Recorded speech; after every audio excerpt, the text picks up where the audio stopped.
بسم اللہ الرحمن الرحیم نحمده نسلم ونصلي على رسوله الكريم اما بعد فاعوذ بالله من الشيطان الرجيم بسم الله الرحمن الرحيم عن عبد الله بن عمرو رضي الله تعالى عنه قال قال رسول الله صلى الله عليه وسلم الراحمون يرحمهم من في السماء يرحمهم الرحمن ارحموا من في الارض يرحمكم من في السماء۔ حضرت عبداللہ بن عمر سے روایت ہے، وہ فرماتے ہیں کہ حضور اقدس صلی اللہ علیہ وسلم نے ارشاد فرمایا کہ رحم کرنے والے اور ترس کھانے والوں پر اللہ تعالی رحم کرتے ہیں، تم رحم کرو ان پر جو زمینوں میں ہیں تو تم پر رحم کرے گا وہ جو آسمانوں میں ہے۔ معزز سامعین اکرام،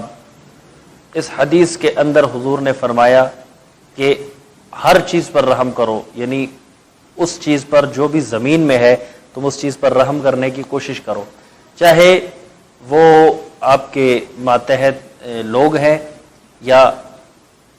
وہ جانور ہیں، ان پر بھی رحم کا حکم ہے۔ جس طرح حدیث میں آتا ہے کہ ایک اونٹ تھا، وہ حضور صلی اللہ علیہ وسلم جب گئے تو وہ اپنی زبان میں حضور کے ساتھ شکایت کرنے لگا، تو حضور نے اس کے مالک کو بلایا اور پوچھا اس کا مالک کون ہے؟ تو ایک بندے کی نشاندہی پر پتہ چلا کہ یہ مالک ہے، تو اسے کہا کہ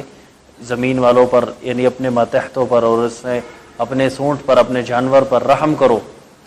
یعنی یہ اونٹ مجھے شکایت کر رہا ہے کہ تم اس سے کام تو زیادہ لیتے ہو لیکن اس کو وقت پر کھانا نہیں دیتے یا کھانا تھوڑی مقدار میں دیتے ہو۔ تو یعنی حضور نے جو فرمایا کہ رحم کرو زمین والوں پر، اس سے مراد صرف انسان نہیں ہے، جانور بھی ہیں، تو ہمیں تو جانوروں کے ساتھ بھی اچھا سلوک کرنے کا حکم دیا گیا ہے۔ یعنی جس قدر ہم جانوروں سے کام لیں، ہمیں چاہیے کہ اتنی ہی مقدار میں، اسی قدر ہمیں جانور کی فراوانی کی مطابق اس کی خوراک کا بندوبست بھی کریں۔ اللہ رب العزت تب ہم پر رحم فرمائیں گے۔ فرمایا ارحموا فی الارض، زمین والوں پر تم رحم کرو تو آسمانوں والا بھی تمہارے لیے رحم کے فیصلے فرمائے گا۔ اللہ نے فرمایا کہ میں کسی پر ظلم نہیں کرتا، لیکن انسان خود اپنے اوپر ظلم کرتے ہیں، تو جو بھی آسمان کی طرف سے ہمارے طرف فیصلے آتے ہیں، آسمانوں والے رحمان کی طرف سے، تو وہ یقیناً ہمارے اعمال کا نتیجہ ہوتے ہیں۔ ہم اگر رحم کرنا شروع کر دیں گے،